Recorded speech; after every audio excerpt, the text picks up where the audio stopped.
في الفيديو ده هنعرف ازاي نعمل بوتونز للكوبي والبيست. يعني لما اكتب اي حاجه في التكست انبوت اللي فوق ده واضغط على كوبي، ولما اضغط على بيست بيحط لي التكست اللي انا عملت له كوبي ده بيحطه لي في التكست انبوت اللي تحت. انا اول حاجه بعمل امبورت للاب، وده الكلاس اللي بيعمل لي واجهه فاضيه، وبعدين بعمل الامرين دول هم دول اللي بيعملوا لي الواجهه. وهعمل امبورت للبيلدر. البيلدر ده هو اللي بيقرا لي الاوامر من الملفات الخارجيه او من الاوامر اللي في نفس الملف ده. هعمل اي متغير kv يساوي، وبعمل 6 كوتيشن مارك، وبحط الاوامر ما بين ال6 كوتيشن مارك، وبعمل امبورت للكليب بورد. دي اللي بتخزن لي الحاجه اللي بعمل لها كوبي، او ده المكان اللي في الذاكره اللي بيخزن لي الحاجه اللي بعمل لها كوبي، عشان خاطر بعد كده اعرف اعمل لها بيست. تعالوا نعمل 2 تكست انبوت و2 بوتونز. انا هستخدم طريقه البوكس لي اوت، ودي طريقه بترتب لي الويدجتس اما فيرتيكال او هوريزونتال. فانا هخليها فيرتيكال اللي هي راسي، يعني فيرتيكال وهوريزونتال يعني راسي وافقي. وهعمل التكست انبوت وهقول له الاي دي بتاعك هو تكست انبوت، وهعمل تحته بقى بوكس لي اوت تاني في الاثنين البوتون ومتوزعين هوريزونتال. الهوريزونتال مش بكتبها، لكن الفيرتيكال بكتبها لان الديفولت بتاعه هو هوريزونتال اصلا. وبعدين هعمل تكست انبوت تاني وهقول له الاي دي بتاعك LBL. لازم الاي دي ده يبقى مختلف عن الاي دي اللي فوق، عشان خاطر لما اجي انادي على اي واحد منهم او استخدم اي واحد منهم بستخدمه من خلال الاي دي. وبعمل ريتيرن للبيلدر دوت لود سترينج KV عشان خاطر الاوامر دي تتنفذ معايا.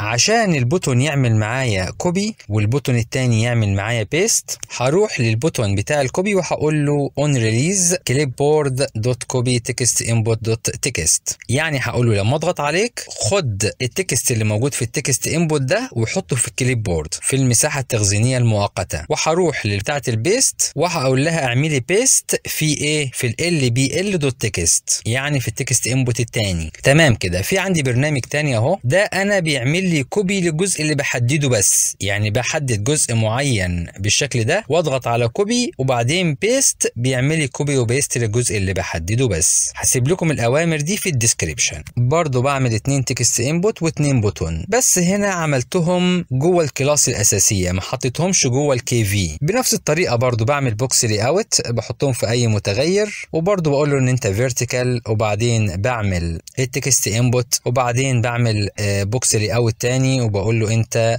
هوريزونتال، فمش بكتب هوريزونتال طبعا. وبعدين بحط جواه الاثنين بوتون، وبعدين بعمل تكست انبوت تاني، وبعدين بضيف البوكس لي اوت والB1 والB2 للبوكس لي اوت اللي انا عملت. يعني دي برضو نتعلم منها ان دي طريقه تانية ممكن اعمل بيها الاثنين بوتون والاثنين تكست انبوت من خلال الكلاس الاساسي. ودلوقتي بعمل فانكشن للكوبي وفانكشن للبيست، وبقول لB1 نفذ الفانكشن بتاعه الكوبي، وبقول للB2 نفذ الفانكشن بتاعه البيست، لاني انا هنا كاتب سيلكشن تكست، يعني الجزء اللي متحدد بس هو اللي بيتعمل له كوبي. بس كده وشكرا.